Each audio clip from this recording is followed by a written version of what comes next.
এই যে দেখেন এখানে কিন্তু মাছি পোকা আক্রমণ করছে, যার কারণে কিন্তু এখানে স্পট হয়ে গেছে এবং পচে গেছে। ঈদ মোবারক। আজকে ঈদের দিন। তো আজকে ঈদের দিনে আমরা একটা ক্ষেত পরিদর্শন করতে আসছি, সেটা হচ্ছে ধুন্দুল এবং তরই। এই দুইটা সবজি পাশাপাশি রোপণ করা হয়েছে, যদিও দুইটা একই টেস্ট, একই খাইতে।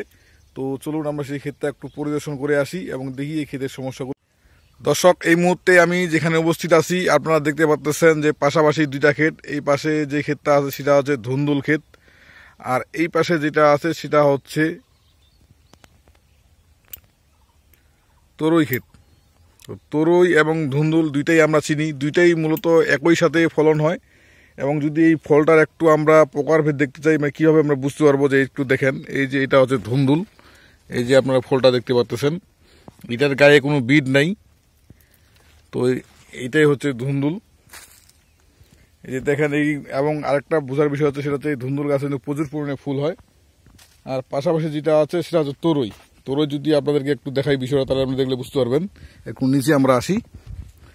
এই যে দেখেন ফলগুলো, এই ফলগুলোতে মোটামুটি উপর থেকে নিচ পর্যন্ত বিড হবে।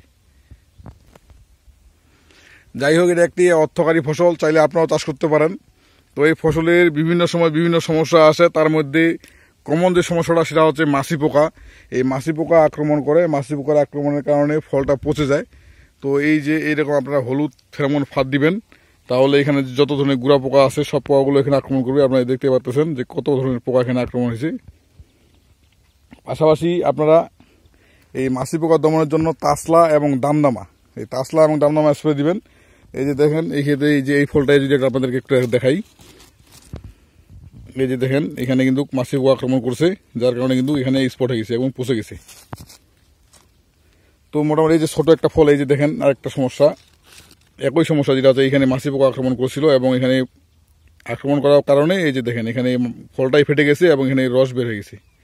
তো এইরকম হলে কিন্তু আর কৃষকের লস এবং ফলটাও মোটামুটি লস, এবং ফলটাই নষ্ট হয়ে যাবে, ফলটা টিকবে না। তো এইটার জন্য আপনারা অবশ্যই তাসলা দামদামা 5 থেকে 7 দিন অন্তর অন্তর একবার দিবেন, তাহলে আপনার যে ক্ষেত, সমস্ত ক্ষেত 100% সুস্থ থাকবে।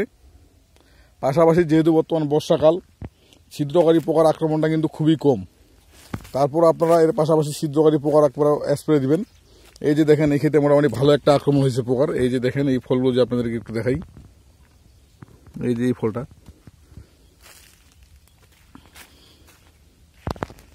তো আপনারা চাইলেও এরকম সবজি চাষ করতে পারেন, খুব অল্প সময়ের মধ্যেই কিন্তু এটা আপনারা ফল হারভেস্ট করা শুরু করতে পারবেন। আমরা এই প্রান্তে চলে আসছি মাঠের একবারে। এখান থেকে যদি আপনাদেরকে একটু তফাৎটা বুঝাই, যে দেখেন এই যে এটা ধুন্দুল ক্ষেত, সেখানে প্রচুর পরিমাণে ফুল দেখা যাচ্ছে। প্লাস যেটা হচ্ছে আপনার তরই ক্ষেত, সেটাতে ফুল দেখা যাচ্ছে না, কিন্তু ফল ঠিকই আছে নিচে। মূলত এইটা জাত ভেদে এইরকম হয়, একটাতে ফুল বেশি বোঝা যায়, একটাতে ফুল কম বোঝা যায়, কিন্তু ফলন সমানই হয়।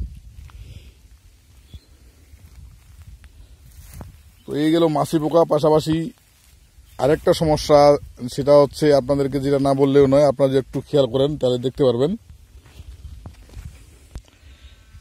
এই যে সেটা হচ্ছে, এই যে একটু দেখেন, আপনারা যদি দেখাই বুঝতে পারবেন। এই যে পাতাটা, এখানে মূলত ব্লাইট আক্রমণ হয়েছে। যেহেতু বর্তমান বর্ষাকালে বৃষ্টি হয় ঘন ঘন, তো যার কারণে ব্লাইটটা দ্রুত আসে। এই ব্লাইটের জন্য আপনারা অবশ্যই আফনা স্প্রে দিবেন। শুধু আফনা স্প্রে দিলেই 100% দমন হবে ব্লাইটটা। তো আপনারা আফনা দিবেন এবং 5 থেকে 7 দিন অন্তর অন্তর তাসলা এবং দামদামা দিবেন, তাহলে আপনাদের এই যে ক্ষেতগুলো আছে এরকম ক্ষেতগুলো থেকে মাছি পোকার হাত থেকে 100% ক্ষেতকে দমন করতে পারবেন। পাশাপাশি যে ব্লাইট লাগে এই ব্লাইটটা দমন করতে পারবেন। তো ঠিক আছে, ভালো থাকেন, আবারও কথা হবে, দেখা হবে। আসসালামু আলাইকুম।